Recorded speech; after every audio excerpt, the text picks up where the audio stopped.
बिस्मिल्लाहिर्रहमानिर्रहीम, अस्सलाम वालेकुम। आप देख रहे हैं खबर के साथ, मैं हूं आजम अब्दुल रज़ाक। नाजरीन, नस्ला टावर गिरा दिया गया, बिल्डिंग पूरी की पूरी मिसमार कर दी गई और सुप्रीम कोर्ट के अहकामात को बरूए कार लाते हुए बिल्डिंग को जमीन बोस कर दिया गया। लेकिन यहां पर सवाल पैदा होता है कि क्या मुतासरीन को उनकी रकम या उनकी जमा पूंजी मिली? क्या मुतासरीन, क्योंकि अदालत के अहकामात तो मुतासरीन के लिए भी थे कि मुतासरीन को उनकी रकम की अदायगी की जाए। और नाजरीन, एक बात और, करोड़ों की करप्शन के पीछे जो बहुत बड़े बिल्डर्स हैं, करोड़ों की करप्शन जिन्होंने की, नस्ला टावर के हजारों खानदानों को, हजारों लोगों को, खानदान तो नहीं कहूंगा क्योंकि कुछ लिमिटेड आबादी थी, हजारों लोगों को बेघर करने वाला जो बिल्डर है, वो उस बिल्डर की जमानत आज अदालत 10-10 लाख रुपए में मंजूर कर लेती है। यानी कि आप अरबों रुपए की करप्शन करें और 10 लाख रुपए में जमानत हासिल कर लें, ये आम रूटीन सी बन गई है पाकिस्तान की। और बड़े अफसोस के साथ कहना पड़ रहा है कि हमारा निजाम आज ऐसा है कि एक बहुत बड़ी करप्शन करें और 10 लाख रुपए की जमानत पर, वो भी कब्ल अज़ वक्त गिरफ्तारी, मतलब आप गिरफ्तार होने से पहले ही अपनी जमानत करवा लेते हैं। केस तो चलता रहता है लेकिन आप बाहर रहते हैं। जब तक आपको जेल की हवा नहीं लगेगी आप बाज नहीं आएंगे। जब तक अदालत के फैसले सही नहीं रहेंगे, अवाम इसी तरह दर बदर फिरती रहेगी और अवाम का एतमाद इदारों से और अदालतों से और जुडिशरी से और कारोबार से हटता जाएगा। क्योंकि यहां पर कसूरवार सिर्फ आम आदमी नहीं, कारोबारी भी है। जिसने एनओसीज तो हासिल की होंगी, किस तरह हासिल की होंगी वो आप बखूबी जानते हैं कि सिंध बिल्डिंग कंट्रोल अथॉरिटी ने उनको सपोर्ट किया होगा। कहीं ना कहीं मिली भगत होगी, जहां पर पैसे बिल्डर ने कमाए होंगे वहीं पर पैसे सिंध बिल्डिंग कंट्रोल अथॉरिटी के चेयरमैन ने भी कमाए होंगे, वहां के जो अथॉरिटीज होंगी उन्होंने भी कमाए होंगे। मैं पूरी सिंध बिल्डिंग कंट्रोल अथॉरिटी की बात नहीं कर रहा, लेकिन वो लोग, वो अफसरान जिन्होंने एनओसीज जारी की, उन्होंने आवाम का नहीं सोचा। लेकिन बाद में अदालती अहकामात को मद्देनजर रखते हुए, बरोए कार लाते हुए, उन्हीं इदारों ने उस बिल्डिंग को गिराने की परमिशंस दी और वही इदारे आज बिल्डिंग को गिरा रहे हैं। नाज़रीन, बहुत अजीब कश्मकश है। पहले हम बनाएंगे फिर हम गिराएंगे, पहले हम बनाएंगे फिर हम गिराएंगे। और सिर्फ नस्ला टावर नहीं नाज़रीन, बहुत सारी बिल्डिंग्स, बहुत सारी जमीनें आज भी बहुत सारी बिल्डिंग्स, बहुत सारी जमीनों पर कब्जा किया जा रहा है और एसबीसीए सो रही है। एसबीसीए सोती नहीं है, एक्चुअली उनको नींद की गोली दी जाती है जो कि अलग किस्म की गोली होती है और वो टेबल के नीचे से, यानी कि अंडर द टेबल, उनको वो नींद की गोलियां दी जाती हैं कि फिलहाल आप सो जाएं। जब आवाम की बारी आएगी, जब आवाम की बात आएगी, तब देखा जाएगा। हम तो तब तक पैसे कमा चुके होंगे। नाजरीन, इसी पर बात करने के लिए आज हमारे साथ जो है वो बहुत सारे मेहमान होंगे। उसमें हमारे साथ अभी इस वक्त टेलीफोन लाइन पर सीनियर सहाफ़ी शाहिद हुसैन साहब मौजूद हैं और उसके अलावा हमारे साथ मोहम्मद अली जो मुतासिर हैं नस्ला टावर के, भी मौजूद रहेंगे इंशाल्लाह। और मजीद भी हम मेहमानों को जो है वो इस प्रोग्राम में शामिल करेंगे। सबसे पहले हम बात करते हैं शाहिद हुसैन साहब से। बहुत शुक्रिया शाहिद साहब प्रोग्राम में टाइम देने के लिए। पूरा मामला आपने कवर किया, पूरा मामला आपने देखा, तो आप क्या समझते हैं कि ये केस कब शुरू हुआ, अदालत को कब जो है ना वो इस पर इन्होंने नोटिस लिया, और मुतासरीन को, मेरे सुनने में अभी तक यह आया कि मुतासरीन जो है उनको कोई भी रकम नहीं दी गई, लेकिन अदालती अहकामात है कि मुतासरीन को उनकी रकम दी जाए। जी जी, आपका बहुत शुक्रिया। देखें, ये केस बड़ा ही दिलचस्प है कि कभी नहीं सोचा हुआ कि जब इन्होंने घर लिए कि इनका घर इसी तरह जो है मसमार हो जाएगा। यकीनन उन्होंने लंबी, एक अच्छे लंबे अरसे के लिए इन्वेस्टमेंट की होगी, लेकिन बिल्कुल जो एसबीसीए की जो आपने तारीफ पेश की, मैं कहता हूँ कि इसकी मजीद भी आप कर सकते हैं कि यही इदारे हैं जो साल साल गैर कानूनी तामीरात होती रहती है और गिराते नहीं है। उस वक्त जब मसमार करते हैं तो फिर मसमारी का क्रेडिट भी लेते हैं कि हमने बड़ा अच्छा काम कर दिया। हालांकि जब बन रहा था, इतने अरसे तक तामीरात होती रही, तो ये इदारे कार्रवाई नहीं करते। अब नस्ला टावर की जैसे खसूसी तौर पर अगर बात करें तो ये सुप्रीम कोर्ट में तो मामला समझने के मुतासरीन के हक में तो एक गलती बराबर भी इनके हक में फैसला नहीं हुआ था।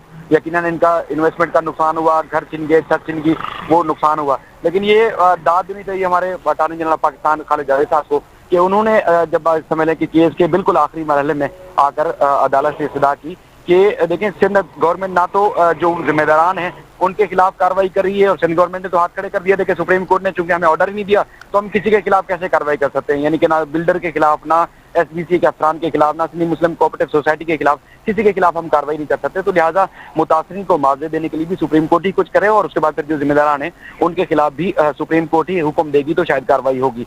फिर आपने देखा सुप्रीम कोर्ट ने जैसे हुक्म दिया तो आपको रोज खबरें मिलना शुरू होंगी। शुरू के 2-3 दिन के एंटी करप्शन डिपार्टमेंट अलग जो है वो एसपीसी के दफातर में छापे मार रहा है, कार्रवाई कर रहा है। उसके बाद फिर पुलिस के आपने खुद वीडियोस भी देखी कि वो कार्रवाई कर रही है, FIR भी दर्ज हुई, लेकिन उसमें कोई खातिर खा उसमें कार्रवाई नजर नहीं आ रही। यानी कि अगर मीडिया की तवज्जो हटेगी तो मामला वहीं दफन हो जाएगा। आज इतने अरसे बाद यानी कि FIR दर्ज होने के बाद आज जो है 2 जो बिल्डर्स हैं उन्होंने कराची की सेशन अदालत से जमानत ली है और 22 जनवरी तक उनको एक हिफाजती जमानत मिली है। पूरी जमानत की उनको पुलिस गिरफ्तार नहीं कर सकती क्योंकि फिरोजाबाद थाने में मुकदमा दर्ज किया गया था। लेकिन जो मुतासिरीन की जो मुआवजे की बात थी वो अब तक समझ लें कि वो एक सर्द खाने में चली गई है, क्योंकि सुप्रीम कोर्ट ने ऑफिशियल असाइनी जो सिंध हाई कोर्ट के हैं उनको हुक्म दिया हुआ है कि जो असल जमीन है नस्ला टावर की, जो हकीकी जमीन है उसकी जो है वो अपनी तहवील में लेंगे और जब तक बिल्डर मुतासरीन को रकम अदा नहीं करेंगे तब तक ये मामला जो ये जमीन जब्त रहेगी। यानी कि उसके ऊपर ना कोई और तमीरात हो सकती है और ना ही किसी और को ट्रांसफर होगी।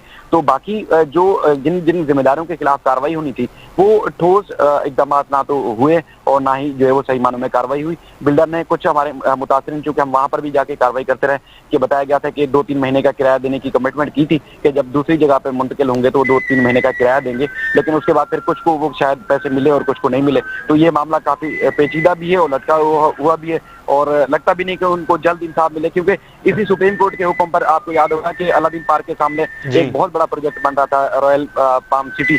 वहां के मुतासरीन भी आज तक वो दर बदर घूम रहे हैं। 1 साल से ज्यादा अरसा हो चुका है, इमारत मस्मार हो चुकी है, हालांकि वो उसके अंदर रिहाइश भी नहीं थी, ज़ेर तामीर इमारत थी और उसके बाद उन मुतासरीन को सुप्रीम कोर्ट के हुक्म के बावजूद आज तक एक टका नहीं मिला। तो आप खुद अंदाजा लगाएं कि फिर आप इनको अपने इंसाफ के लिए फिर दोबारा मुतासरीन को लगता है कि अदालतों के चक्कर काटने पड़ते हैं या पड़ेंगे, लेकिन लगता नहीं कि कोई इदारा इनको जो है कोई इंसाफ दे सके।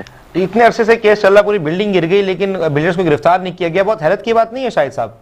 बहुत हैरत की बात है, बहुत ज्यादा हैरत की बात है कि जब FIR दर्ज हो गई इतने अरसे तक ये जो अगर जिम्मेदार हैं, तो क्योंकि FIR में तो नामजद हैं, FIR में अगर कोई आम आदमी नामजद होता है तो पुलिस 10 चक्कर उनके घर पे लगाती है और कोशिश करती है कि उनको गिरफ्तार हो जाए। अब इस मामले में हुकूमत भी इन्वॉल्व है, पूरा मीडिया इन्वॉल्व था, सुप्रीम कोर्ट इन्वॉल्व है। उसके बावजूद अगर जिम्मेदार थे, इन्होंने जमानत नहीं ली थी, मुकदमे में नामजद थे, तो इनको गिरफ्तार करना चाहिए था, तहकीकात करनी चाहिए थी इतने अरसे बाद। यानी कि अगर आखिरी जो हुक्मनामा था वो दिसंबर में 28-27 दिसंबर को या 26 दिसंबर को सुप्रीम कोर्ट का था, उसके बाद पूरा महीना तकरीबन गुजर गया, उसके बावजूद पुलिस ने इन दोनों को गिरफ्तार नहीं किया था। बिल्डर्स को, जिसमें अब्दुल कादिर और विलायत खान है, उनको गिरफ्तार नहीं किया और वो बासानी गए, उन्होंने जमानत ली और जमानत लेने के बाद अब शायद इन्वेस्टिगेशन ज्वाइन करें। लेकिन मामला ये कैसा लगता है कि ये जो ट्रायल है, यानी कि उनके खिलाफ जो मुकदमा बना था वो धोखाधड़ी फ्रॉड का, कि गैर कानूनी जमीन के ऊपर तामीरात हुई, अवाम के साथ फ्रॉड किया, धोखा किया। अब वो आपको पता है कि धोखा देने के जो केसेस हैं उनका ना तो कोई सजा होती है ना जजा होती है। वही वाली बात कि जब तक मीडिया की नजर होगी तो वो खबरों की जीनत तो केस बना रहेगा, लेकिन हकीकी मानों में जिनका नुकसान हुआ है उनको शायद इंसाफ ना मिल पाए, क्योंकि अदालतों का निजाम भी और उसके बाद फिर हुकूमती और जो भी मुतल्लिका इदारे होते हैं उनका निजाम आप भी जानते हैं, मुतासरीन भी बखूबी जानते हैं कि उनके साथ जो आज तक हो रहा है क्या उनको शायद आगे इंसाफ मिल पाएगा। लगता नहीं कि किसी को, मेरी नजर में भी कि बर वक्त किसी को इंसाफ मिल पाए। तो शाहिद साहब, ये तो वो वाली बात हो गई कि इंसान अपना पैसा कहाँ लगाए, किस इदारे पे भरोसा करे, और अगर अपना घर जो है लेना चाहता है तो वो घर कहाँ ले। हमारे साथ टेलीफोन लाइन पे मौजूद रहिएगा शाहिद साहब। हमारे साथ टेलीफोन लाइन पर जो है वो मोहम्मद अली साहब हैं जो कि मुतासिर हैं नस्ला टावर के। हम उनसे ही बात करते हैं, उनसे पूछते हैं कि बिल्डर्स ने जब ज़ाहिर इन्होंने रकम का मुतालबा किया होगा, सुप्रीम कोर्ट के अहकामात हैं, रकम का मुतालबा भी किया होगा और किसी इदारे को भी अप्रोच किया होगा, तो इनसे पूछते हैं कि इनके साथ क्या रही और किसने दाद रसी की या नहीं की। बहुत शुक्रिया मोहम्मद अली साहब प्रोग्राम में टाइम देने के लिए। आप बताइएगा पूरा मामला कि रकम का मामला कैसे जो है ना वो सॉर्ट होगा और अभी तक बिल्डर्स क्या कह रहे हैं रकम के हवाले से।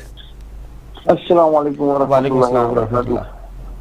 सर, पहली तो बात ये कि अभी तक तो कोई राब्ता हुआ नहीं है, अभी तक सिर्फ हवा में ही बातें हैं। अभी फिर हमने सब जितने भी हम वकील हैं उन्होंने थोड़े थोड़े करके चंदा करके अभी हमने एक लॉयर को अपनी तरफ किया है कि भाई लॉयर हमारा केस पेश करे अदालत के अंदर। और एक तो वैसे ही घर छिन गया, उसके बाद फिर दर बदर हुए और इसके बाद अब ये भी सब ये जो खर्चे चल रहे हैं ये भी समझ से बाहर है चीजें, क्योंकि अदालत हमारे मोहतरम चीफ जस्टिस साहब को मुश्किल से 20-22 दिन रह गए हैं, 20 दिन रह गए हैं, मतलब पता नहीं इसका इंसाफ कैसे होगा। अच्छा, ये इंसाफ जरा सरासर ये हमारे साथ बिल्कुल जाति वाली बात थी, और जाति हमारे साथ हो रही है, क्योंकि ऑर्डर ये होना चाहिए था कि पैसे दिलवा के ये तोड़ा जाता है, तो फिर कम से कम एटलीस्ट जो दूसरे थे उनको कम से कम ये तकलीफें पेश नहीं आती। अच्छा। अब ये मामला ये हो गए हैं कि हम यहाँ से वहाँ आगे पीछे सबके दौड़े, हाथ पांव जोड़े कि भाई हमारे पैसे निकलवा दो, हमारे पैसे निकलवा दो, बस यही हो रहा है फिलहाल तो सर।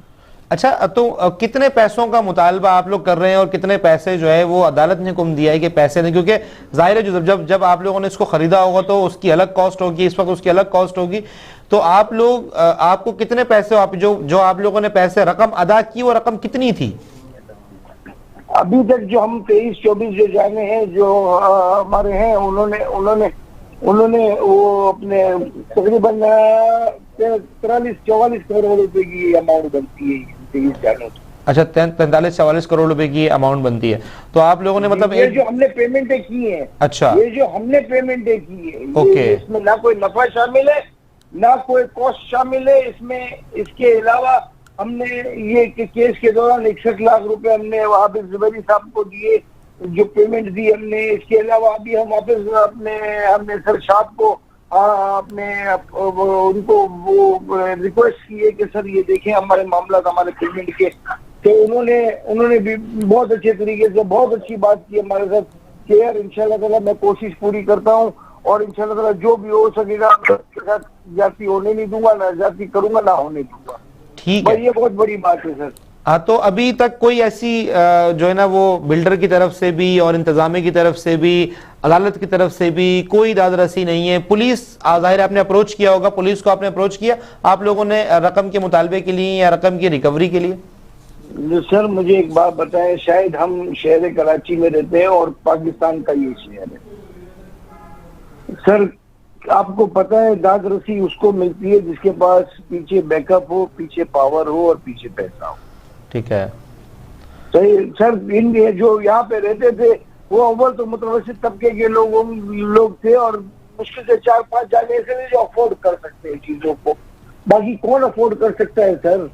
वैसे ये घर छिन गया। एक हमारी जो एक बहुत अच्छी हमारी बहन थी शमीम आपा, उनका इंतकाल हो गया। उनका इंतकाल हो गया, ये डिप्रेशन के अंदर ही वो इंतकाल कर देंगे, क्योंकि उनको इतना गहरा दुख हुआ कि वो अपने घर वो हमेशा एक ही बात करती, जब भी उनसे मुलाकात करे वो एक ही बात करे, मेरा घर टूट गया। उन्होंने अपनी सारी जिंदगी PIA में जॉब कर करके एक पैसा जोड़ के उन्होंने अपना घर बनाया। उसके बाद अपना घर बनाने के बाद ये सिचुएशन आई कि उनका घर टूट गया। तो हर किसी को डिप्रेशन फील है। हम एक फैमिली की तरह रहते थे, अब वो फैमिली टूट गई है, सबको एक दूसरे के डिप्रेशन, सब एक दूसरे के मसले मसाइल में चल रहा है। ऊपर से फिर इसकी मिन्नतें करो, उसकी मिन्नतें करो, ये करो वो करो। तो ये चीजें जो है, ये सारी जो चीजें, ये सब जो है ना, वो बस अल्लाह पाक करम वाले मामले फरमाए। बस समझ से बाहर हो रही है चीजें, क्योंकि अगर ये इंसाफ है तो वाकई ये जाती है। ठीक है, बहुत शुक्रिया मोहम्मद अली साहब प्रोग्राम में टाइम देने के लिए। भी जाहिर है कि आपके लिए एक बहुत बड़ा गम है, आपके लिए बहुत बड़ा दुख है, और जितने मुतासरीन हैं सबका घर छिन जाना एक बहुत बड़ा दुख है। लेकिन सोचना यह है कि इदारे जो है वो किस तरह काम करते हैं, किस तरह आप लोगों की रकूम आप लोगों को वापस दिलवाते हैं, या कोई मुतबादिल आप लोगों के लिए सोचते हैं, और सुप्रीम कोर्ट इस पर जो है वो कि मजीद क्या अहकाम जारी करती है। समझ में नहीं आता कि हमारे इंसाफ का जो पैमाना है या हमारे इंसाफ की जो चीज़ें हैं वो किस तरफ जा रही हैं। शाहिद हुसैन साहब, दोबारा आपकी तरफ आता हूँ।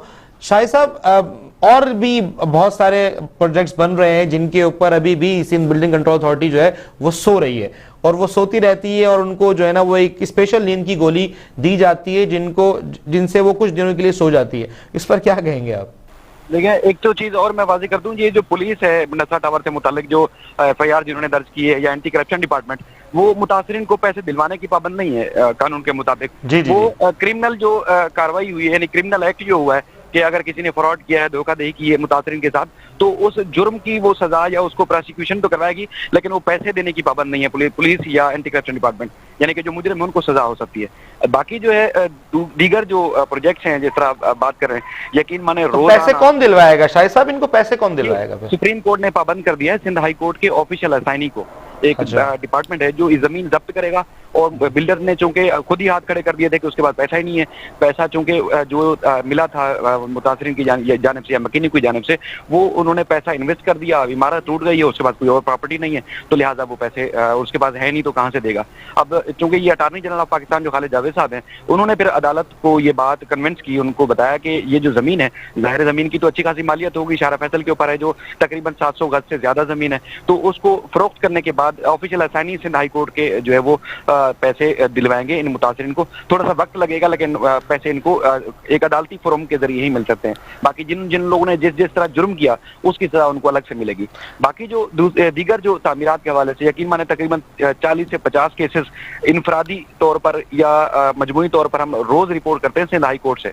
रोजाना की तादाद में सिंध हाई कोर्ट तकरीबन हर डिस्ट्रिक्ट के, हर यूसीज के, हर जो इलाके के जो एसबीसी के अफसरान हैं, इसके अलावा एंटी क्रोचमेंट के अफसरान हैं, और जितने भी मुतल्लिका महकमे हैं उनको अहकामात जारी करती हैं। यकीन माने रत्ती भर भी बराबर कोई अमल दरामद नहीं होता। जैसे पहले मैं आपसे जिक्र कर रहा था कि अगर इदारों का खुद का दिल चाहता है कि फलां पट्टी को क्लियर करना है या तजावजात का खात्मा करना है, तो वो खुद अपनी मर्जी से तो कार्रवाई करनी शुरू कर देते हैं। लेकिन अगर इदारा उनको बहैसियत इदारा अगर कोई जो है वो हुक्मनामा जारी करती है कि आया आप लिख के तो दे दो कि ये इमारत जो बनाई गई है ये इसके जिम्मेदार कौन थे, इसको अगर तामीरात की गई तो, क्योंकि जिस तरह पुलिस हर थाने में काम करती है, इसी तरह एसबीसी का इंस्पेक्टर, उसका जो भी महकमे का जिम्मेदार होता है, वो हर एक इलाके में डिप्यूटेड होता है कि उसकी जिम्मेदारी होती है कि वो नजर रखे। ये नहीं कि आप या मैं कुछ शिकायत करेंगे तो गैर कानूनी तामीरात के खिलाफ वो नजर रखेगा। उनकी खुद की भी जिम्मेदारी होती है, जैसे पुलिस की जिम्मेदारी है, दीगर इदारों की अपने इलाके की जिम्मेदारी होती है, उसको नजर भी रखे और कंट्रोल भी करे। तो वो ना खुद अमल दरामद करते हैं और उसके बाद फिर 6-7 साल जो है वो केसेस चलते रहते हैं। उसके बाद फिर वो ना अदालत को जवाब देते हैं तहरीरी तौर पर, ना ही गैर कानूनी तामीरात के खिलाफ कार्रवाई करते हैं। हम खुद अंदाजा लगाएं कि कई ऐसे बिल्डर्स हैं जिनके हम खुद रिपोर्ट करते हैं कराची के पोस्ट तरीन इलाके, ये नहीं कि आप कराची के मुदाफाती इलाकों में गैर कानूनी तामीरात हो रही हैं तो उसके बाद फिर वो उन वहां नजर नहीं पड़ती या कोई नोगो रियाज है, ऐसा भी नहीं है। कराची के डिस्ट्रिक्ट सेंट्रल में, ईस्ट में, वेस्ट में, साउथ में, लियारी में बेशुमार, लियारी के तो वहाँ एसपीसीए के और वहाँ के बिल्डर्स भी कहते हैं कि यहाँ तो कोई कानून ही नहीं है, कोई अमलदारी नहीं है, जिसका जो दिल चाहता है वो बना देता है। और पीएनटी कॉलोनी कंटोनमेंट के एरिया पूरा पट्टा सिस्टम है, कानून तो है नहीं सर, कानून तो है ना, पट्टा सिस्टम है। बिल्कुल वो उनका अपना बनाया हुआ एक कानून है जो कि पट्टा सिस्टम है, और उनको सब पता होता है शाही साहब कि वहां पर क्या हो रहा है और कौन सी बिल्डिंग कितनी मंजिला बननी थी और कौन सी बिल्डिंग का नक्शा नहीं है, कौन सी बिल्डिंग जो है वो किस तो रुख पे जाएगी और कितने पैसे कौन सी बिल्डिंग से आएंगे। अभी आपने कहा कि मैं 30-40 रिपोर्ट जो है 30-40 केसेस डेली जो है वो रिपोर्ट होते हैं, वो तो उनकी नतीजा क्या निकलता है, आखिर में क्या नतीजा निकलता है और अभी तक क्या नतीजा निकला? देखिए, पिछले जब से हम तकरीबन कुछ 7-8 साल से सिंध हाई कोर्ट और अदालती रिपोर्टिंग कर रहे हैं, पिछले 2.5 महीने पहले सिंध हाई कोर्ट का एक ऐसा बेंच तश्कील लिया गया था जो नौजवान जजेस थे, और वो जजेस जो है अफसरान को छोड़ नहीं रहे थे, यानी कि जिसकी कोताही थी उनके खिलाफ, अफसरान के खिलाफ मैंने खुद पहली दफा रिपोर्ट किया कि उन अफसरान के खिलाफ FIR दर्ज करवाई, उनके खिलाफ क्रिमिनल प्रोसिक्यूशन का जो है वो कार्रवाई का हुक्म दिया, और फिर बिल्डर्स के खिलाफ भी डायरेक्ट कंप्लेंट्स करवा के उनके खिलाफ जो है कार्रवाई का हुक्म दिया, जिनमें 3-3, 4-4 साल सजा हो सकती है। अच्छा, उसके बाद फिर 2.5 महीने चलने के बाद आपको पता है फिर माफिया कोई भी अफसर काम करने लगता है, या एक स्टेट फॉर पर अगर कोई एंकर भी होगा तो उसके खिलाफ अगर फिर मुख्तलिफ महाज पे लोग वो जो है वो जमा हो जाते हैं, उसके बाद फिर उनको हटाने के लिए कोशिशें होती हैं। तो वो फिर सिंध हाई कोर्ट के बेंच से केसेस ले लिए गए, अब एक दूसरे बेंच को वो केसेस दे दिए गए, यानी कि जो बेंच अमल दरामद करवा रहा था गैर कानूनी तामीरात के ऊपर, जो मुलव्वस थे उनके खिलाफ मुकदमात भी दर्ज हो रहे थे, महकमा जाती कार्रवाई भी हो रही थी, और उसके बाद फिर तामीरात में एक्शन भी हुआ, जैसे मक्का टेरेस, उसके बाद फिर और भी कई तामीरात थी जो हमने खुद जाके रिपोर्ट भी किया, वो कार्रवाई हो रही थी। लेकिन 2.5 महीने के बाद रोस्टर चेंज करवा के और उसके बाद फिर वो जो तामीरात से मुताल्लिक जो केसेस है अब दूसरे बेंच को चले गए। अब ये जज साहब सुन तो अच्छे रहे केसेस, हम रोज रिपोर्ट भी करते हैं, लेकिन वो चीज नहीं है जो हम पहले वाले बेंच में जो चीजें हम रिपोर्ट करते थे, यानी कि अफसरान इनको चकमा भी दे जाते हैं, काफी गुमराहकुन बातें करके निकल जाते हैं और या टाइम लेके निकल जाते हैं, तो उसके बाद फिर वो कार्रवाई नहीं हो पाती। तो ये काफी मुश्किलात हैं, मसाइल हैं जो होने चाहिए थे। अब आपको पता है कि आप और हम मतलब ना जजेस की नियत पे शक कर सकते हैं, ना ही हम कुछ ज्यादा बोल सकते हैं कि तौहीन अदालत कहीं ना लग जाए, लेकिन जो हम बहैसियत रिपोर्टर सहाफी वहाँ रोज जाके ऑब्जर्व करते हैं, उसी बुनियाद पर मैंने आपको बताया कि जो पहले वाला बेंच था वो कार्रवाई करा रहा था। उसके बाद फिर दूसरा बेंच अब तश्कील दिया गया है, वो उसमें कार्रवाई काफी ठंडी पड़ गई है। जो जिनकी नींदें हराम हो चुकी थी, बिल्डर्स की या जो जिम्मेदारान थे, अफसरान SBCA के या KMC के, KDA के, अब थोड़ा सा वो भी सुकून में आ गए। और आपने खुद देखा होगा कि कुछ अर्सा पहले चीफ जस्टिस ने रिमार्क्स दिए थे, चीफ जस्टिस जस्टिस गुलजार अहमद साहब ने, कि जो कराची के डिस्ट्रिक्ट मलीर के जिना एवेन्यू के ऊपर आप जाते हैं तो इंतहाई बड़ी बड़ी हाई राइज इमारतें बन रही हैं, वो सारी की सारी सरकारी जमीन है। इमारतें तकरीबन मुकम्मल होने वाली हैं। वहाँ के ना DC ने, वहाँ के ना जो मुतलका इदारे हैं उन्होंने कोई कार्रवाई नहीं की। अब कुछ अर्सा पहले जब सुप्रीम कोर्ट के खाली रिमार्क्स के ऊपर SBCA ने अपनी ट्विटर अकाउंट पे और वेबसाइट पे एक नोटिफिकेशन लगा दिया है, जिसमें कह दिया है कि मुख्तियार कार ने, वहाँ का जो इलाके का मुख्तार कार है, उन्होंने जो है वो DC को लिख दिया है कि ये सारी इमारतें गैर कानूनी है। तकरीबन 19 से 20 प्रोजेक्ट्स हैं। अब खुद अंदाजा लगाएं कि इमारतें बन गई, अब मुकम्मल होने वाली हैं, और अब उनको याद आ रहा है कि ये तो इमारतें गैर कानूनी है। अब वहाँ पर कितने कराची वालों की इन्वेस्टमेंट होगी, जाती हैसियत से लोगों ने पैसा लगाया होगा, और कितने लोगों ने उम्मीदें बांधी होंगी। अब क्या इतने अरसे में जब इमारतें तामीरात हो रही थी, जो जिम्मेदार अफसरान है वो तनख्वाह नहीं ले रहे होंगे? नहीं सर, वो गोली खा के सो रहे थे। पता नहीं, वही वाली गोली है जो बार बार आप जिक्र कर रहे हैं, यही गोलियां होंगी। बाकी लोगों की तो नींद हराम हो गई, मतलब वो गोली खा के सुकून से सो भी जाते होंगे। उनके बच्चे भी मुल्क से बाहर चले जाते हैं। जब ये रिटायर होते हैं तो इनके बच्चों को सरकारी नौकरियां भी मिल जाती हैं, वही जो करप्ट और राशि अफसरान होते हैं, और फिर जिनकी बेचारों की इन्वेस्टमेंट होती है उसको पहले नहीं बचाते। अब वो खुद नोटिफिकेशन जारी करके बोल रहे हैं कि भाई जागते रहना, साढ़े ते ना रहना, ऐसी नोटिफिकेशन जारी कर दिया। अच्छा, ये जो आज जो है ना, वो नासिर हुसैन शाह साहब ने बड़ी तनकीद की है इनके ऊपर, SBCA के जो इदारे हैं इनके ऊपर, और जो अफसरान हैं उनको कहा कि जो मिसमार करने का सिलसिला है इसको तेज़ किया जाए, और हम कोई भी गैर कानूनी बिल्डिंग या कोई गैर कानूनी तामीर मजीद नहीं होने देंगे। इस पर आप क्या कहते हैं? सर देखिए, नासिर शाह साहब बल्दियात के मिनिस्टर हैं, और आपको पता है कि ये सारे जो तामीराती काम है वो उनके अंडर आता है। लेकिन जितनी तेजी से अगर ये अब अहकामात दे रहे हैं या उनके बयान सिर्फ खबरों की हद तक हैं, यही जब सुप्रीम कोर्ट ऑर्डर दे रही थी तो उस वक्त इन सब ने तकरीरों में भी कहा, सईद गनी साहब ने भी और नासिर हुसैन शाह साहब के स्टेटमेंट भी होंगे कि हम किसी की सर से छत नहीं छीनेंगे। तो अब नहीं, उसका कोई ना कोई तरीका तो निकालेंगे। जाहिर है, जब मैं भी इस चीज के हक में हूं कि अगर कोई ऐसी बिल्डिंग चलो ठीक है बन गई तो उनकी सर से छत तो ना छीनी जाए ना। आप उनको रेगुलाइज करें, और उनके जो उनके करप्शन में लोग इन्वॉल्व हैं उनको जेलों में डालें, उनको आप भले फांसियां दें, जो कानून में सजा उनकी बनती है वो सजाएं उनको दी जाएं। और जो लोग बेचारे अपनी जमा पूंजी लगाकर घर लिया है उनके सर से छत ना छीनी जाए। एक तरह से ये बेहतर चीज थी, लेकिन दूसरी तरफ से ये एक ऐसा था कि ये शय भी मिल सकती है उन बिल्डर माफिया को जो ऑलरेडी अपने पंजे गाड़े हुए हैं। बिल्कुल आप ठीक फरमा रहे हैं। बुनियादी तौर पर होना तो यही चाहिए कि जो इमारतें बन चुकी हैं, चूंकि आप खुद भी जानते हैं कि 36,000 रफाई प्लाटों की निशानदेही हो चुकी है कि ये सारे के सारे जो रफाई प्लाट से, यानी कि कब्रिस्तान की जमीन थी, पब्लिक रफाई प्लॉट्स बहुत सारे मुख्तलिफ पर्पस के लिए होते हैं। बिल्कुल, तो उनके ऊपर जो है वो तामीरात हो गई, तो आप खुद अंदाजा लगाएं कि उनको कौन हटाएगा, और हटाना भी। बहुत शुक्रिया शाहिद साहब आपका प्रोग्राम में टाइम देने के लिए।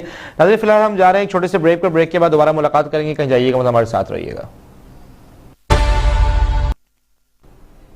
Welcome back. नाजरीन, जैसा कि आप लोगों ने सुना और देखा, जो मुतासरीन हैं उनको उनकी रकम अभी तक जो है वो नहीं मिली। इवन के अदालती अहकामात बहुत वाज़ेह हैं कि इनको इनकी रकम मिलनी चाहिए। देखते हैं कि वो ज़मीन कब बिकती है और क्या वो ज़मीन बिक कर वो रकम पूरी हो सकेगी या नहीं हो सकेगी, और अगर रकम पूरी नहीं होती तो क्या अदालत उस पर क्या फैसला देती है कि वो जो रकम उनकी पूरी करने के लिए वो क्या अहकामात मज़ीद जारी करेगी। ये तो वक्त ही बताएगा कि उस पर कितना टाइम लगेगा, कितना उसमें जो है ना वो अरसा लगेगा, और उसमें कितनी करप्शन होगी। नाज़रीन, कराची में अभी भी आधा कराची के मज़ाफ़ाती इलाके हैं, वहाँ पर बड़ी बड़ी बिल्डिंग्स जो है वो रफाई प्लॉट्स पर बन चुकी हैं। बड़ी बड़ी बिल्डर माफिया को अभी तक जो है ना वो लगाम नहीं डाली गई। गरीब जो लोग हैं, गरीब तबका, इंस्टॉलमेंट पे घर वही तबका लेता है जिसके पास घर मौजूद नहीं होता, और ये वो तबका जो लोअर मिडिल क्लास तबका है ये वो घर जो है वो खरीदता है। तो नाजरीन, ये गरीब तबका और जो लोअर मिडिल क्लास तबका है, इनकी दादरसी वैसे ही जब तक इनके पास पैसे नहीं होंगे ये कोई वकील का बंदोबस्त नहीं कर पाएंगे, और इतने बड़े बिल्डर के खिलाफ जो है वो केस कैसे कर पाएंगे, जब आप देख सकते हैं कि अदालती हुक्म के बावजूद भी बिल्डर्स माफिया ने हाथ उठा लिए कि हमारे पास पैसे नहीं है। तो पता नहीं क्या इन्वेस्टिगेशन हुई, कैसे इन्वेस्टिगेशन हुई, खानदान के अकाउंट चेक किए गए, नहीं चेक किए गए, असासे कितने चेक किए गए या नहीं चेक किए गए, जब तक किसी बड़े बिल्डर को, किसी करप्ट बिल्डर को जब तक सजाएं नहीं होंगी, जब तक अदालती अहकामात पर अमल दरामद नहीं होगा, जब तक बिल्डर्स माफिया को लगाम नहीं दिया जाएगा, तब तक जो है वो ये मसाइल हल नहीं होंगे। मसाइल हल नहीं होंगे तो गरीब पिसता रहेगा। अभी भी अदालती अहकामात के बावजूद, बहुत निशानदेही मीडिया की बार बार निशानदेही के बावजूद वो अपने एड्स भी लगाए हुए हैं, बड़े बड़े पैनाफ्लेक्स, बड़े बड़े पोस्टर्स और बड़े बड़े बिलबोर्ड्स लगाए हुए हैं कि वो एड चलाते हैं बाकायदा तौर पर, रेडियो, टीवी, इधर उधर, कि हमसे प्लॉट लें या हमसे जो है वो घर खरीदें। और ख़रीदने के बाद होता ऐसा है कि पता ये चलता है कि जनाब ये जो है ये ज़मीन ही फेक थी, ये रफ़ाई प्लॉट था, किसी और का प्लॉट था, उस पर जो है ये कब्ज़ा करके ये जगह बनाई गई। तो नाजरीन, कैसे, क्या मैकेनिज़्म होना चाहिए कि अगर एक आम शख्स जो है वो कैसे इस चीज़ को वेरीफाई कर सके कि ये जगह अथेंटिक है, या इस पर अगर मैं इन्वेस्टमेंट करूंगा तो मैं इस पर मेरी इन्वेस्टमेंट ज़ाया नहीं होगी, मेरी जमा पूंजी जो है वो ज़ाया नहीं होगी, सिक्योर हाथों में। इसी पर बात करने के लिए हमारे साथ जो है वो टेलीफोन लाइन पर मौजूद है एडवोकेट उस्मान साहब और फराजुर रहमान साहब। हम उनसे बात करते हैं और उनसे पूछते हैं कि क्या तरीक़ेकार होना चाहिए और बिल्डर्स को क्या क्या चीज़ें दरकार होती हैं, और एक आम शख्स अगर कोई जगह पे प्लॉट खरीदना चाहे या मकान खरीदना चाहे तो कौन सी जगहों से वेरीफाई कर ले कि वेरिफिकेशन के बाद वो चीज़ें जो है वो उसकी मुमकिन तौर पर पूरी हो जाए, ताकि बाद में उसकी इन्वेस्टमेंट जो है सिक्योर हो जाए। बहुत शुक्रिया उस्मान साहब और फराजुर रहमान साहब प्रोग्राम में टाइम देने के लिए। सबसे पहले मैं आऊँगा फराज साहब की तरफ। फराज साहब, मुझे ये बताइएगा कि क्या चीज़ें चाहिए होती हैं बिल्डर्स को, एक जो नॉर्मल बिल्डर है उसको क्या चीज़ें चाहिए होती हैं एक बिल्डिंग बनाने के लिए, कि एनओसी यहाँ से भी ले ले, यहाँ से भी ले ले, और जो जगह है उसकी अथेंटिसिटी किस तरह लेनी चाहिए, ताकि बाद में कोई ना बिल्डर को कोई नुकसान हो और ना ही जो वहाँ पे मकीन है या जो इन्वेस्टर्स हैं उनको कोई नुकसान हो। अस्सलाम वालेकुम। वालेकुम अस्सलाम। अच्छा, देखिए, सबसे पहले तो जो है वो आपके प्रोग्राम के तवज्जुह से मैं ये बात बताना चाहता हूँ कि नस्ला टावर के हवाले से भी तकरीबन तमाम चीज़ें कंप्लीट थी, बल्कि 101% चीज़ें कंप्लीट थी। उसमें भी डॉक्यूमेंटेशन सारी कंप्लीट थी, और उसमें सिर्फ जो 164 गज का गालबन जो है वो एक इशू था कि वो लैंड जो है वो बाद में जो है वो एडिशनल लैंड के साथ दे दी गई थी, जो सड़क, क्योंकि जितनी बनी थी शाह फैसल, उसकी वजह से वो सड़क का एक इशू था। मगर ये कोई इतना बड़ा डिस्प्यूटेड इशू नहीं था कि जिसको हल नहीं किया जा सकता था। तो अब जैसे आपका सवाल है कि जी क्या चीजें चाहिए होती हैं, तो देखिए, जब हम नक्शा दाखिल करते हैं तो सबसे पहले टाइटल डॉक्यूमेंट जमा कराते हैं। टाइटल डॉक्यूमेंट के साथ जो है वो आर्किटेक्चरल डिजाइन भी उसके साथ जमा कराया जाता है, और उसके साथ जो भी उनकी एक चेकलिस्ट होती है डॉक्यूमेंट्स की, वो सारी जमा की जाती है, जिसे SBCA जो है वेरीफाई करता है मास्टर प्लान से, और मास्टर प्लान से वेरीफाई होने के बाद वो नक्शा प्रोसेस करता है। उसके बाद उसके तमाम रूल्स एंड रेगुलेशंस जो है वो पूरे होते हैं। कोई डॉक्यूमेंट अगर कम होता है, कोई चीज उनकी क्वेश्चंस में आती हैं कि जी ये चीज अवेलेबल नहीं है, फलां चीज अवेलेबल नहीं है, तो फिर वो चीजें पूरी की जाती हैं। ना सिर्फ ये, बल्कि इसके साथ साथ मुख्तलिफ डिपार्टमेंट की NOC लगाई जाती है, जैसे बिजली की NOC है, गैस की NOC है, गैस कैसे आएगी, फलां कैसे आएगी, ये तमाम चीजें जो है उसकी NOC भी साथ में लगती है। तब जाके आपकी जो है वो एक प्रोसेस कंप्लीट होता है आर्किटेक्चरल डिजाइन का। ठीक है। उस आर्किटेक्चरल डिजाइन के बाद, क्योंकि पब्लिक बिल्डिंग होती है, तो पब्लिक बिल्डिंग के अंदर एक सिलसिला ये भी रखा है उन्होंने कि वो स्ट्रक्चर डिजाइन भी मांगते हैं। उसके लिए बाकायदा से जो है वो स्ट्रक्चर की जो है वो वेटिंग होती है, वेटिंग होके वो स्ट्रक्चर डिजाइन पास होता है, और उसके बाद जाके आपको कहीं पे NOC मिलती है। जब आप अपने रेट्स भी डिफाइन कर देते हैं, आप अपना एस्केलेशन लेवल भी डिफाइन कर देते हैं कि जी इस प्रोजेक्ट का एस्केलेशन लेवल इतना हो सकता है, ठीक है ना, कमिंग 3 इयर्स के अंदर, तो ये सब जब डिफाइन करते हैं तब जाके जो है अखबार में इश्तिहार लगता है, सारे प्रोसेस कंप्लीट होते हैं। उसके बाद जाके ये जो है आपके नाम जो है मतलब नक्शा पास होके आपको मिलता है, और आप उसके बाद प्रोजेक्ट अनाउंस करते हैं। प्रोजेक्ट, अच्छा, नक्शा पास होने का मतलब ये नहीं है कि आप उसमें प्रोजेक्ट अनाउंस कर सकते हैं। अनाउंस उसी सूरत में कर सकते हैं जब SBCA की NOC आपको मिलती है, ठीक है ना। तो इसलिए ये ऑलरेडी ये प्रैक्टिस जो है वो हो रही है। और बात यह है कि इसमें अगर डिपार्टमेंट में कोई चीज कमी कोताही उनसे हुई है, किसी जगह पे ये मामलात जो है वो पस पर्दा डाल दिए गए हैं कि कोई इशू ऐसा था, तो वैसे तो आप देखें ना, जैसे आबाद ने भी इस पे भरपूर आवाज उठाई और बाकी लोगों ने भी इस पे कहा कि जब बहुत सारे चीजें जो है वो रेगुलराइज हो सकती थी, तो इसमें भी अगर 160 गज का इशू था, 780 या 84 गज जो है वो अलॉटेड स्पेस थी, जिसमें जो है वो बाकी एडिशनल स्पेस थी। और एडिशनल स्पेस पूरे कराची के अंदर मुख्तलिफ जगह पे जहाँ पे भी एडिशनल स्पेस निकलती है, वो हमेशा जो भी डिपार्टमेंट अथॉरिटी होती है वो बेच देती है उस एडिशनल स्पेस को कि जी ये इतने का आप चालान भरें और ये एडिशनल स्पेस पार्क के साथ है, ये आपको मिल जाएगी, खरीद लिया जा सकता है, तो कानून मौजूद है। अब बात ये है कि देखें, एक जगह तो जो है वो आपके पास जो केसेस कोर्ट में पेंडिंग है और जो प्रॉपर्टी से रिलेटेड ही है, जिसके अंदर हकदार को हक नहीं मिल रहा, और जिसमें मैं खुद भी इसका जो है वो एक केस मेरा भी चल रहा है, जो कि पिछले मेरे वालिद साहब लड़ते लड़ते जो है वो केस जो है उनका इंतकाल हो गया। मेरे चचा जो है उनको इस वक्त जो है वो ऐसी हालत में आ गए, यानी बिल्कुल जिंदगी के आखिरी लम्हात में, और उसके बावजूद वो केस चल रहा है और 6-6 महीने क्या मतलब 3-3 साल उसकी हियरिंग नहीं होती, कोई पूछने वाला नहीं है, उस पर समोटो नहीं हो रहा, किसी को उसका हक दिलाने के लिए समोटो नहीं हो रहा। मतलब इस किस्म की एक चीज जिसमें पाकिस्तान के रेवेन्यू का इतना बड़ा लॉस हुआ कि जिसमें जो है वो ना सिर्फ ये कि आवाम जो दरबदर हुई वो तो अपनी जगह है ना, मगर उसके अलावा जो आपने कंस्ट्रक्शन की उसके अंदर जितना मटेरियल इस्तेमाल हुआ, तो ये सब पाकिस्तान का पैसा था ना जो आज रद्दी हो गया। तो अगर ये पाकिस्तान का पैसा बचा लिया जाता और उसको अगर रेगुलराइज कर दिया जाता तो ये इशू नहीं होता। मगर चलें, हम इस पे भी कहते हैं कि ठीक है जी 160 गज जगह एक्स्ट्रा थी, मगर साथ में हम ये भी बोलते हैं कि भाई जो बहुत सारे लोग हैं जिनको हुकूक नहीं मिल रहे, पिछले 30-30 साल से वो कोर्ट में धक्के खा रहे हैं, तो उन लोगों का क्या कसूर है? आप उनके ऊपर समोटो क्यों नहीं लेते?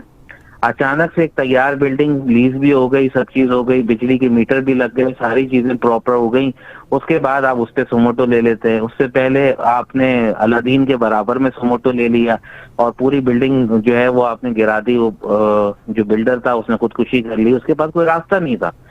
तो इसी तरीके से यहाँ पे भी नस्ला में अभी आपके सामने कोई रिपोर्ट नहीं आई, मगर अगर देखा जाए तो वहां पे भी कितने लोग होंगे जो दरबदर होकर अपने छतों से महरूम हुए होंगे। हर किसी के पास तो वसाइल नहीं है कि दूसरी छत में जाके रह ले। किसी ने अपने जिंदगी भर की कमाई लगा के वो काम किया, और बिल्डर उसको अगर दोबारा बनाना भी चाहेगा तो वो फिर अलॉटीज से कहेगा कि ठीक है पैसे दे दीजिए, ठीक है ना। अब बिल्डर तो एक दफा बना के डिलीवर करके जा चुका है ना। जो कंसर्न अथॉरिटी थी, आपने कौन सा बंदा आप देखते ना कि किसके हाथ का नक्शा पास था, आप उसकी जायदाद सील कर देते, किसके हाथ से फलन की साइन था, कौन डीजी था उस वक्त, आप उसकी जायदादें सील करते। तब आवाम आपके साथ खड़ी होती है और कहती कि हाँ ये काम आपने किया और ये होना चाहिए था, और तब ये ब्यूरोक्रेसी रुक जाती और कोई किसी किस्म का जो मामलात हैं वो आगे खराब नहीं होते।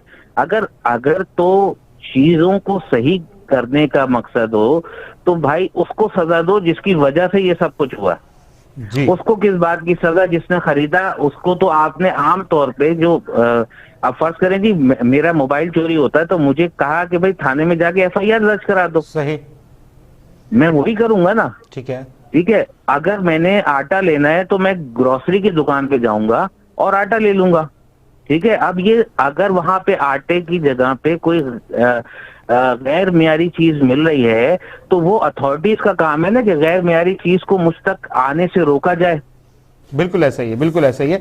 लेकिन फराज साहब, असल में यहाँ पर ये तो नस्ला टावर की बात हो गई स्पेसिफिकली, लेकिन अगर और दूसरी तरफ देखा जाए तो अब आप कराची के शहरी हैं, आप बखूबी जानते हैं, आप जो है ना वो प्रेसिडेंट हैं कराची बिजनेस गिल्ड के, तो आप इन सब चीज़ों को देख भी रहे होंगे और गुजरे भी होंगे यकीनन इन मामलात से कि सारे बिल्डर्स, अगर देखा जाए तो सारे बिल्डर्स सारी NOCs या सारे पेपर्स नहीं ले पाते और सारी अदायगियाँ नहीं कर पाते, क्योंकि यहाँ पर जो प्रोजेक्ट चलते हैं वो उनकी जो असल जो उसकी अराजी होती है वो 4 एकड़ होती है और जो उस पर कब्जा होता है, बाद में उनकी एनओसीज ली जा रही है, नक्शा जो है वो पास हो चुका होता है, 25 एकड़ का अराजी जो है वो एक्चुअली उनके पास जो हैंडेड ओवर होती है वो 4 एकड़ होती है, और फिर लेटर ऑन उनके नक्शे पास हो रहे होते हैं। और ये बहुत कॉमन प्रैक्टिस है और ये बहुत बड़े बड़े बिल्डर्स की तरफ से की जा रही है।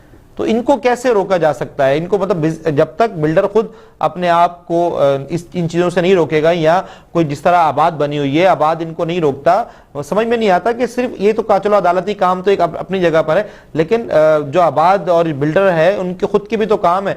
और जब SBCA नक्शे पास करता है तो मुझे समझ में नहीं आता कि SBCA क्या देख कर नक्शे पास करता है। वो तो आपको भी पता है और मुझे भी पता है क्या देख के नक्शे पास करते हैं, मगर बात यह है कि देखें, मैं आपको बड़ी सिंपल सी बात बता दूं कि अगर 4 एकड़ की जमीन का टुकड़ा वो दाखिल करेगा तो 4 एकड़ का ही नक्शा पास होगा। exactly. उसको टाइटल डॉक्यूमेंट 4 एकड़ का जमा कराना बिल्कुल ऐसा ही है।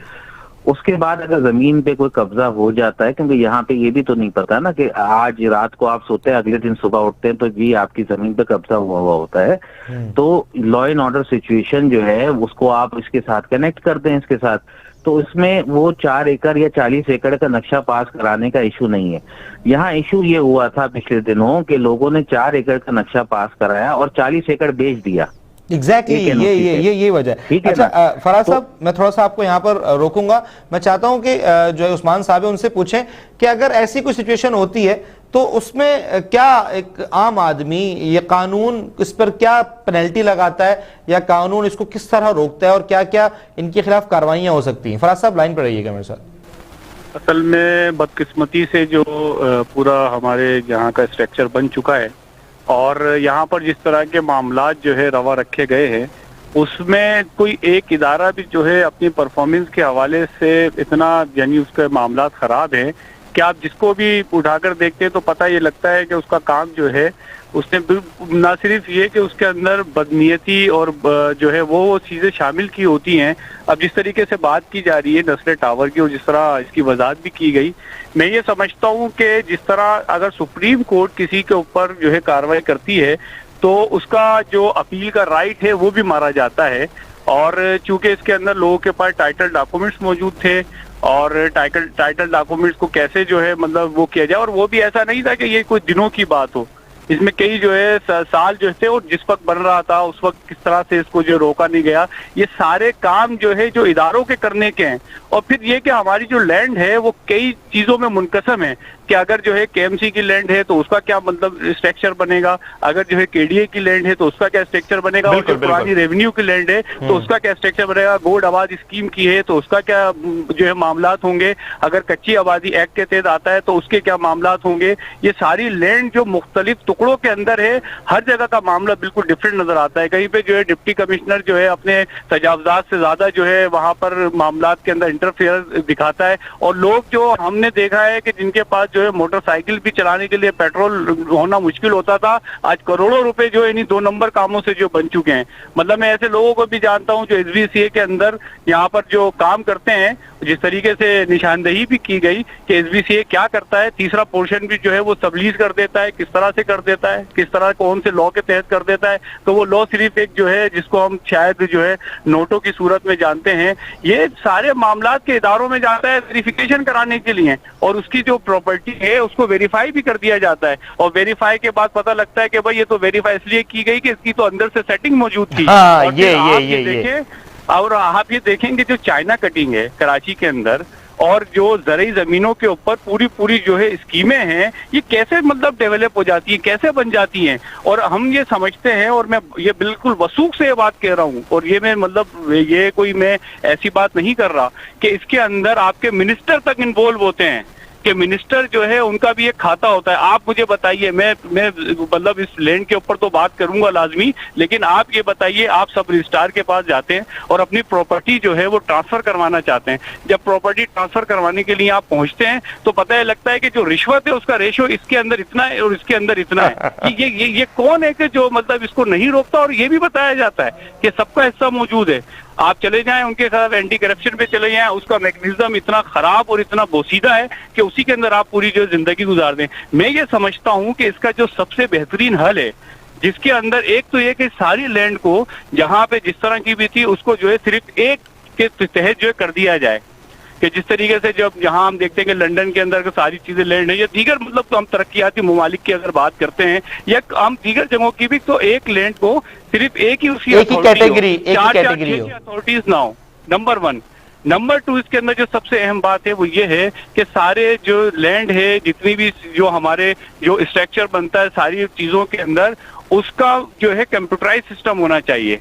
कंप्यूटराइज सिस्टम के अंदर जिसके नाम पर जो है वो खाता चढ़ा हुआ है, वो जो है एक क्लिक के ऊपर जान सके भाई इन साहब के नाम पर ये जो है मतलब जो है ये जमीन है और ये जो है इनके नाम पर ट्रांसफर कर दी गई है, ये इतने गज का जो है मतलब प्लॉट है, ये इतने फ्लोट जो है बनाया गया है, ये सारी तफसीलात जो है मौजूद होनी चाहिए। दूसरी एक और जो बड़ी अहम बात है, SBCA का जो है KDA से कोई जो है लिंक नहीं है, KDA का जो है वो KMC से कोई लिंक नहीं है, KMC का जो है रेवेन्यू से कोई लिंक नहीं है। हर एक की जो है अपनी इजारादारी है, हर एक का जो है हर एक का अपना मैकेनिज्म है। बहुत शुक्रिया मोअज़्ज़िज़ मेहमान, आप लोगों का प्रोग्राम का वक्त जो है वो खत्म हो गया। फराज साहब बहुत शुक्रिया आपका, खास तौर पर इंशाल्लाह फिर हम किसी प्रोग्राम में आपको यहाँ पर स्टूडियो में बुलाकर मजीद बात करेंगे, क्योंकि आप जाहिर एक बिजनेस फोरम से हैं, तो हम इंशाल्लाह आपके साथ मजीद प्रोग्राम भी करेंगे। बहुत शुक्रिया उस्मान साहब आपका प्रोग्राम में टाइम देने के लिए। नाज़रीन, बात वहीं की वहीं आज भी वहीं जहां पर आज से पहले थी, और मुझे लगता है कि आगे भी ऐसे ही रहेगी। तो फिर जाते जाते सिर्फ एक बात कि मुझे फिक्र ये नहीं है कि मुल्क कैसे चलेगा, मुझे फिक्र ये है कि कहीं ऐसे ही न चलता रहे। नाज़रीन, मुझे दीजिए इजाजत, आपसे मुलाकात होगी कल। अपना बहुत सारा ख्याल रखिएगा। पाकिस्तान पाइंदा।